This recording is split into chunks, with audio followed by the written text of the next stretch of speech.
Hey there, listeners. My name is Denis Gianoutsos, and I'm the host of the Leadership is Changing podcast. Great to have you here with us. And I had a great guest with that I interviewed, a guy called Chad Hufford, and he is a best-selling author and a top-ranked financial planner in a Dave Ramsey's Smart Investor Pro. Now, Chad owns a boutique financial planning firm, Veritas Wealth Management, and we had a great conversation. The title of the episode is, Are You an Effective Leader? Interesting question. And we talked about the fact that if you focus on what you can't control, then you're going to miss out. The other thing is he talked about the 3 C's, and so you're going to have to listen to the episode to understand what the 3 C's were or are. And then the other thing we talked about, which was sort of stood out for me, was leading oneself first is very important. Well, there you go. It's a great interview, so sit back and enjoy. Welcome to Leadership is Changing. Each week, we and our guests provide information and insights through exploring leading change. This is taking your leadership to another level by finding the balance between executive excellence and personal well-being through stories that inspire real change. It's time to adapt in our fast-moving world when leadership is changing with your host, Denis Gianoutsos. Hey there, listeners. Welcome to another wonderful episode of the Leadership is Changing podcast. Great to have you here with us. I have a great guest with me today. His name is Chad Hufford. Chad, a massive welcome to you. Dennis, thank you so much. It is a pleasure to be here and looking forward to sharing some of my experience and stories with your audience, and hopefully it's some encouragement to them. Yeah, well, welcome once again. And whereabouts in the world are you today? I'm here in Anchorage, Alaska, on the other side of the world.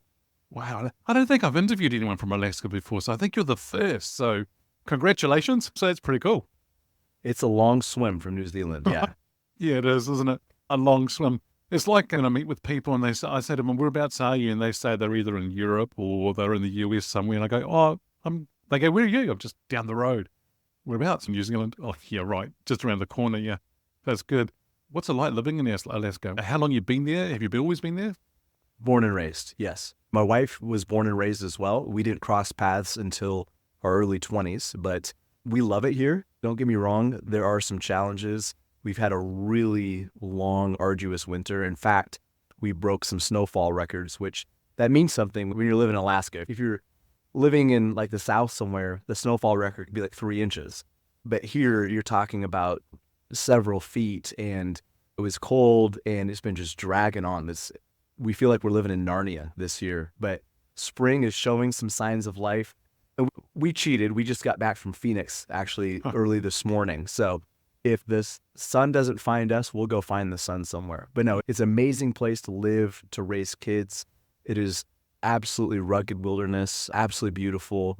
I'm 15 minutes from my office, Dennis, but we have bears and moose that walk through our yard, and lynx, and amazing views of the mountains. It's an incredible balance of living on the edge of that untouched wilderness, but still having all the creature comforts of a decent-sized city. Yeah, and the modern world as well, right? That's amazing, having nature there on your doorstep. And when you say going into spring, summer, well, what's summer like for you? Is it there's snow, or there is still snow? How does that work for you? So a nice summer day in Anchorage is 70, 75 degrees Fahrenheit. What is that in Celsius? 25, 27, something like that. It's not super warm. We get a lot of sunshine though. And we're coming into this time of year where the sun is pretty much up all day long. In another couple of months, it barely even sets. Like it'll just skirt along the horizon, but it'll be 10, 11 o'clock at night and it'll still be sunny. Like not light out, but sunny. It looks like 1 p.m. And it's funny because we've got young kids. We got a couple of young kids, 6 in total, but 2 are pretty young. And every summer we try to put them to bed and they'll be like, but Mom, it's still light out, or Dad, it's still light out. And we go through this negotiation, like they think we're trying to pull a fast one, but no, it's like I said, it's really beautiful. In summer, fishing is really big, a lot of hiking. We have trails all around our house. So we really do try to make the most of it and make the most of the experience, what we have around us. Oh, that's really special. I think where you are, it's a special place. Now, Chad, leadership. Before we get into that, we're going to be talking about leadership and going to be talking about change in that today. The one question I've got for you to help our listeners understand you more, tell us more about your background, what you've done, what you do today. Because I know that you grew up in the financial industry and you've also got a strong background in athletics, nutrition, and performance psychology.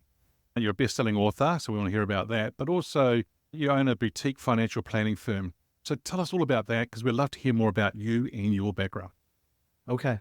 So as you said, Dennis, I did grow up in kind of the financial industry. My dad was involved in financial advising, and he taught classes in our church. Before Dave Ramsey, there was a guy named Larry Burkett that used to teach classes. It was called Crown Financial. And it was more of a Bible study than a financial study. So Dave Ramsey is shifted that more, it's still biblically based, but it's more of a financial study. But my dad taught that class. And I just remember seeing the lives that would change as people had a better understanding and a better relationship with their money and became better stewards. It didn't just stay in the money area of their life. It had a ripple effect into many other areas. And it was something I was really proud of him for. And I really looked up to him. And I remember people walking up to him at maybe at a restaurant or at a grocery store and saying, "Steve, I'm so grateful that you taught me what you did, because this is what we've been able to do, or here's how my life has changed." I was like, wow, like we grew up in a house where we talked about money. All this stuff was normal to us. I didn't realize the amount of stress and pain and anxiety that typically surrounded money conversations. And as I got older, I just realized how impactful it could be. When somebody is intentional in doing their finances on purpose, the rest of their life is more intentional. They are more purposeful in other areas of their life. And even though my background actually is in biochemistry, that's what my degree is in, I ultimately chose to follow my dad's footsteps, started my own financial planning practice in 2007, right before the global financial meltdown, with a daughter on the way. It was impeccable timing. And now really the long and short of it is we help make sure people don't run out of money or purpose in retirement. And we're really focused on the human side of this. And that's why we look at it as more coaching than simply advising, because you can give somebody a plan, you can give somebody investments, but they don't execute it. It's like giving somebody a nicer paintbrush and expecting them to be a better artist. We really want it to be a team approach. So it's very highly relational. And we're not just out there trying to help people find better investments. We're actually trying to help people become better investors. And those are two completely different things. Yeah. Yeah. I think what I'm taking away from that is the fact that knowledge is really important. So it doesn't matter what you're doing in life, if you've got that knowledge and that understanding and you're doing things with intent and with a purpose, you're going to be in a better space, in a different spot, where you're going to have a lot more balance in your life, whatever is going on for you, because you'll have a lot more confidence, I think, too, because the fact that you do have that knowledge, you've got that intent and purpose in what you're focusing on, which is very important for people to do. Very good. And you have a financial planning business as well? Yes. So our company, Veritas Wealth Management, that is what we do, is primarily retirement planning. That's what most people come to us, helping them come up with a plan so they don't have to work forever. And we started calling it a job optional lifestyle, because sometimes this view of retirement where you unplug from everything and it just becomes a 25-year vacation is actually really unhealthy. If you don't have anything meaningful to pursue, people typically pursue the wrong things. And we've tried to change how people look at even retirement, to view it as being independent from your paycheck. And that's what typically people come to us for. And so we work with families all across the U.S., helping them, like, as you said, become more intentional, more purposeful in their finances. And like you said, it is about education, but it's also about execution and implementation, because there's a lot of people that have a lot of knowledge, but they don't do the difficult things. They don't do the hard things. And very much in leadership, people who read tons of leadership books, and it's hard. It's hard leading people. It's hard leading yourself. And there's a balance of education and execution. And that's what we try to help investors find, is making sure we're educating them, but also helping them implement, so they're not too light on the execution side of things. Because I think there's a lot of people in this world that have, because of access to content, podcasts like yours and others, books, YouTube, seminars on YouTube, you can get amazing education. But there's a lot of people, I think, have become intellectually obese. They take in all this information, but they don't do anything with it. And it'd be like somebody sitting on the couch. You could be eating really healthy food, but if you don't do anything and all you're doing is ingesting this stuff, it's still going to cause problems. So it comes to finances, we help balance the education and the execution. Yeah. I like that metaphor too that you use, because I think a lot of people do actually eat or consume a lot of information, a lot of education. There's this overwhelm of it actually. But and I always say, so what? What does it mean now? What are you going to do with it? Which is going to be very important. Okay, so you talked about leadership a little bit there. So how did you actually get into leadership yourself? On accident. Huh. I am not a leader. I'm not a natural leader, I should say. And it wasn't something that I necessarily sought out. And one of the best leaders I know with the police department here in town, his dad told him when he was younger, I won't use his name here, but he said, son, you do not get to choose whether you're a leader or not. You only get to choose if you're an effective one. And that is so right. Because I think today we're so hyper connected. Like, our ability to influence people around us is unprecedented. So I think every one of us is a leader. But what I realized, especially in the midst of the global financial meltdown, 2008, 2009, 2010, people weren't just worried about retirement. They were worried about their livelihood. And they were looking to me for leadership. And I was thinking, well, I'm just helping you manage your finances. But when people open up that door to their financial lives, there's not much that they're willing to remain hidden. Like, that's such an intimate, vulnerable thing that when they expose that part, all bets are off. And people were looking, I realized they were looking to me for hope. They were looking to me for direction and a vision for the future. And it was a little bit overwhelming. I almost thought, like, Denis, this is not what I signed up for. And then my capacity started to get topped out, and I started building a team around me. And I had now employees, and I have a great team, a fantastic team around me. But it was not something that I realized when I started into this. I just thought, I'm going to work with some clients and help them manage their money. But I didn't think about, I would help lead individuals. I would lead investors. And that's really how this has evolved. And I remind my team of that all the time. Like, people look to us for so much more than just financial advice. Yeah. They're looking for guidance. They're looking for somebody to be in their corner. It's very much leadership. So then I'm leading them to help them lead. And it's been a difficult journey. Like I said, I don't feel like I'm a natural born leader. So I trip up, I fail a lot. My team is very gracious. Our clients are very gracious with me. And it has been a fantastic growth process. And I think it's made me a better person. Nice. I like it. And when I say I like it, it's because the fact that you choose if you're going to be the effective leader, I think that's powerful when what was said to that person. But you know how you mentioned before, it's like I give them hope. And the thing is, I see a lot of leaders saying, oh, I hope this and I hope that. I'm going, no, a leader should not be using that word, I hope, for yourself. We are giving people hope. We are helping other people to give them the hope and moving forward and where they're wanting to go. And I like the way that you said it, is because it's that here I'm giving them hope about the future and about helping them move forward, which I think is very important for us to do as leaders. Well, you touched on it earlier when you talked about intentionality and moving forward with purpose. And a lot of people live their life on accident, Denis, and there isn't a lot of purpose. And what you touched on without actually saying it is this idea of agency, that you have influence and in control, some control, not complete control, but you have influence over the direction and trajectory of your life. And I think in today's world, there's so many people that believe that they're a victim of circumstances and they focus on everything that's outside of their control. In my world, it's people focus on the market, on the economies, on tax rates, on inflation, on interest rates, things they can't control.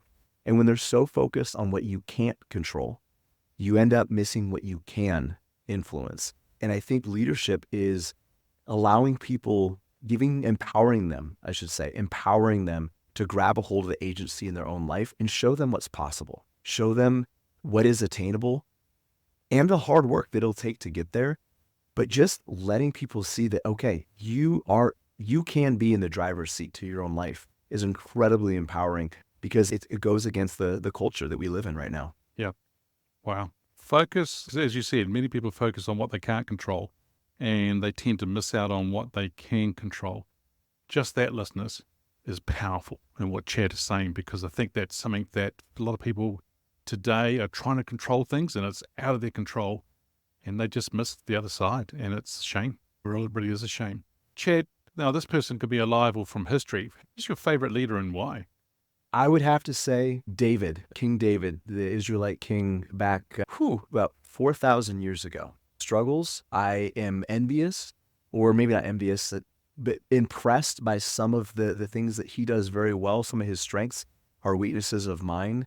And everybody knows the David and Goliath story, but a lot of people don't realize is shortly thereafter, after that story, David was kicked out of Israel, essentially. He was on the run because the current king, Saul, was jealous and intimidated. And David had this kind of band of men around him who were thugs. They were running from the law. They were running from debts. They were outcasts of society. And he turned that group of men into one of the most elite fighting forces, not just fighting forces, but one of the most elite teams on the planet at that time.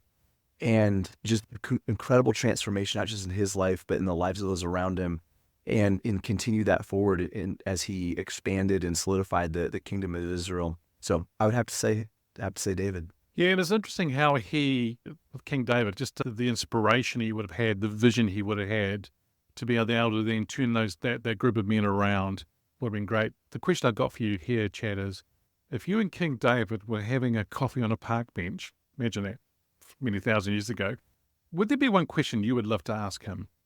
There would, and it would be a difficult question, because there's a period in David's life where it talks about it in the Bible in 2 Samuel 11, where is the springtime when kings go off to war, and David stayed behind. And what follows after that story, there's an affair, there's a murder. It sounds like some sort of romance novel thing or something. I don't know, maybe not a romance novel, but it plays out like some movie. There's deception and betrayal, all these different things. But the way that chapter starts out, when kings go out to war, David stayed behind, and he got complacent, and he wasn't leading. He wasn't out there with his troops.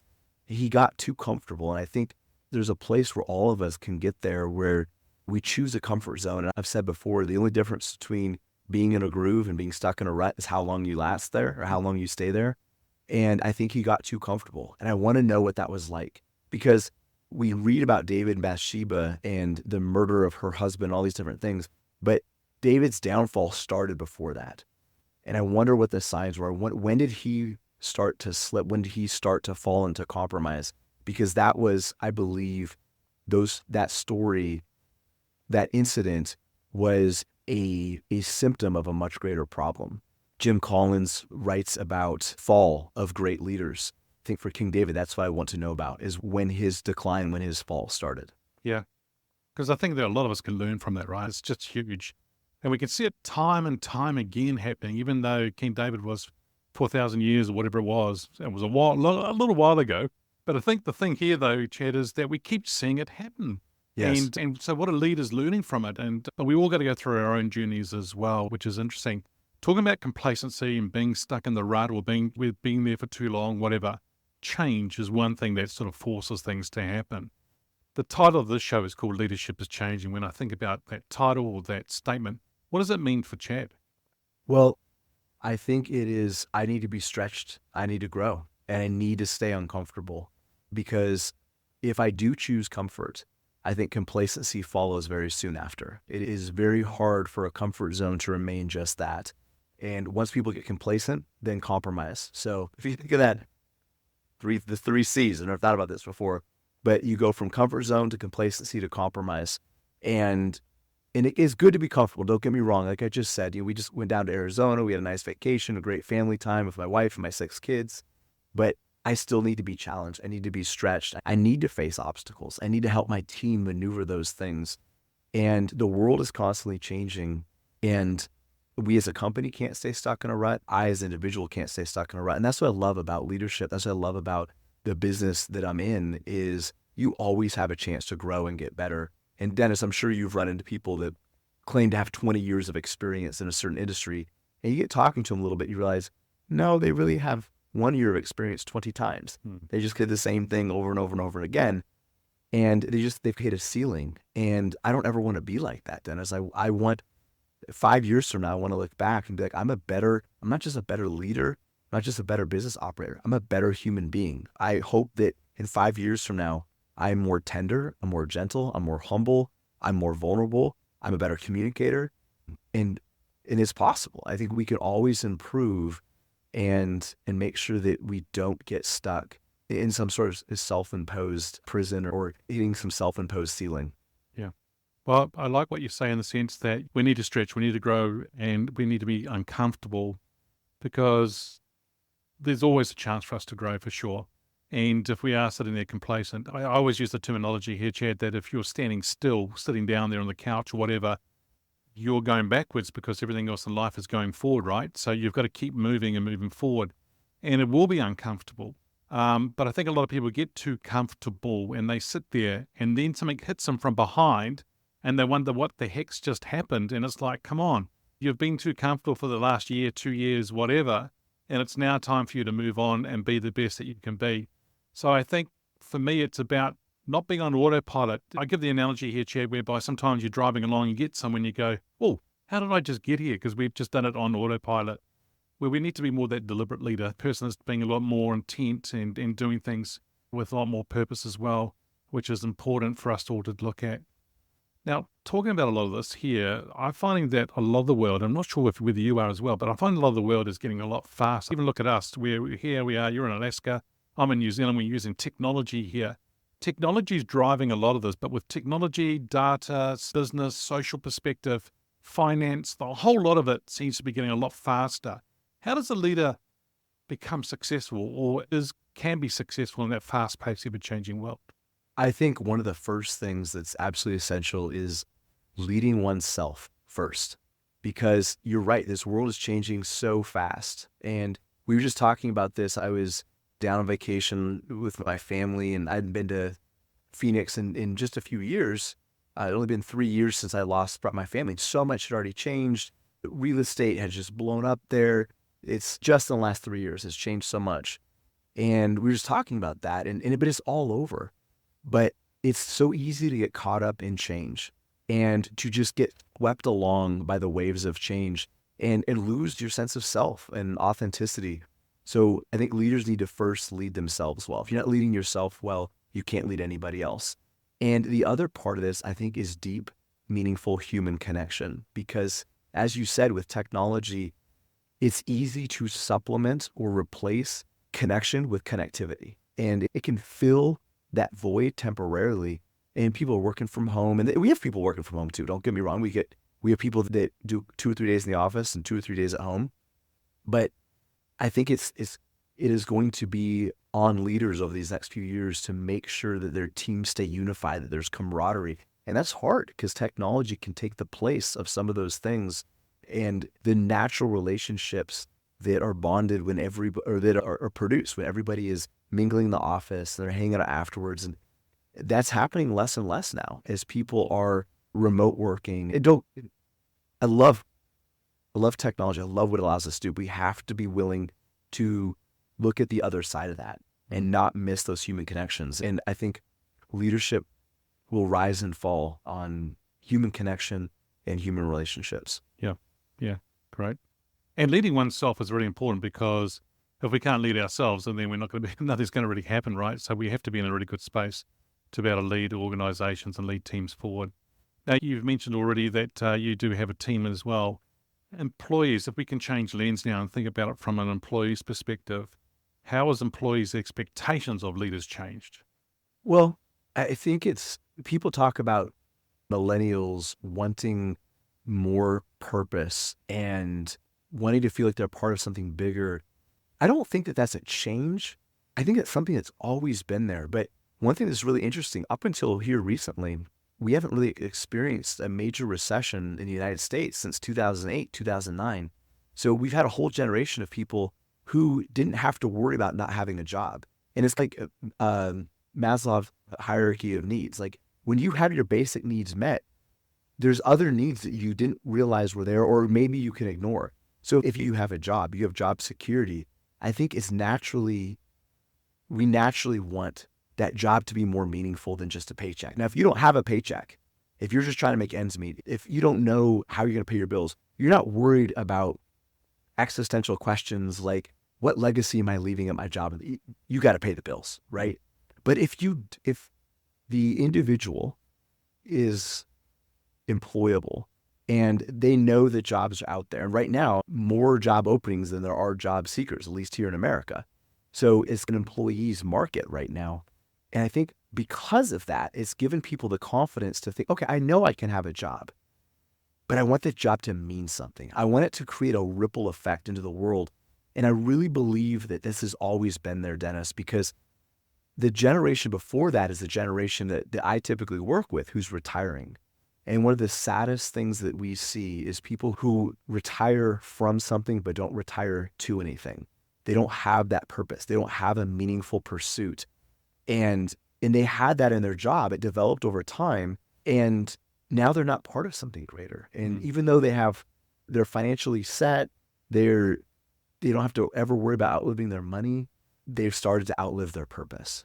And that's why I said at the beginning of the show, our job is twofold: to make sure people have a plan to never run out of money, but also to never run out of purpose.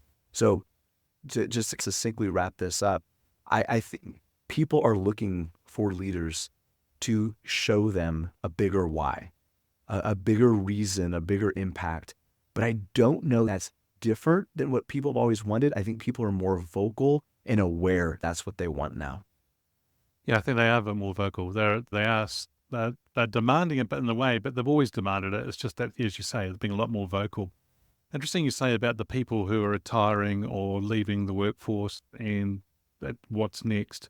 I get to coach a lot of executives and senior leaders who are coming out of organizations who have been either made redundant or they're looking at doing something else in life or they've just had enough. And when I sit down with them, you find that for a lot of them, in particular, that get made redundant, their whole life, their whole identity has been around that title or that organization.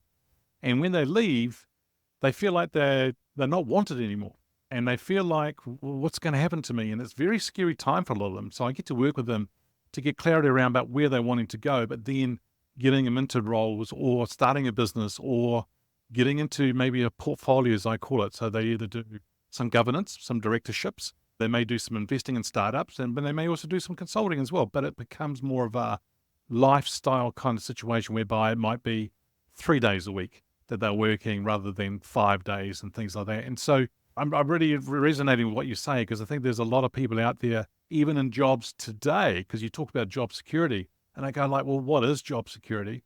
I think there's a lot of them out there today who are not willing to go to somewhere else because they're complacent, comfortable, things like that, and they think they've got job security, but with the blink of an eye, they could be gone tomorrow, and they're not even prepared. They're not even ready to go. And are you seeing that as well? Yes.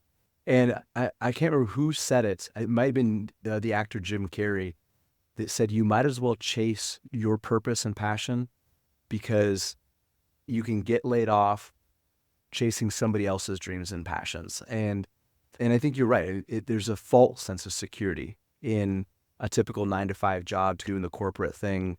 But I have a question for you. I'm curious. We work with some of these executives, and they're more goal-oriented, they're more driven, they're more ambitious.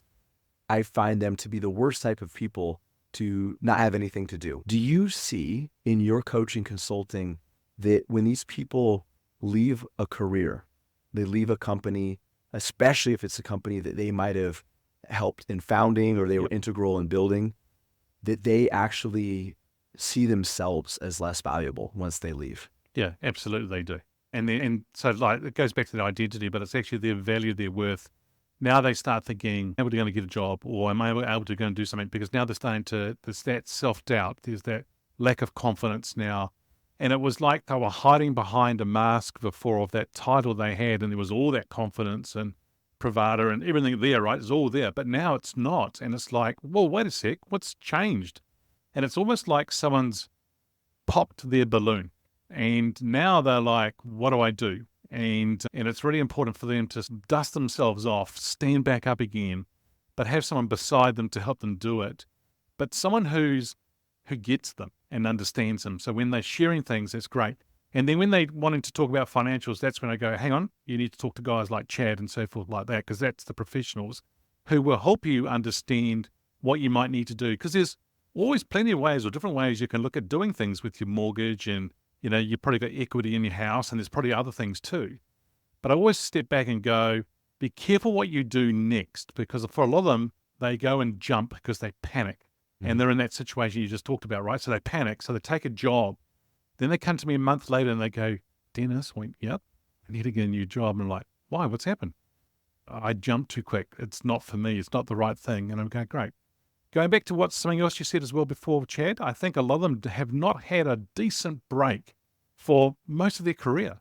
And so when I say, they go, oh yeah, I took a week here or 2 weeks here, and I go, come on, you and I know that you'd be grabbing your mobile phone, you'd be checking emails, you'd be taking some phone calls. That's not what I'm talking about. I'm talking about a decent break. Most of them haven't. And so it's a grand opportunity for them to take that break and take some time out to restock and reset and recharge. So then they go off to whatever that next thing's going to be, that they go off and go and do it really well.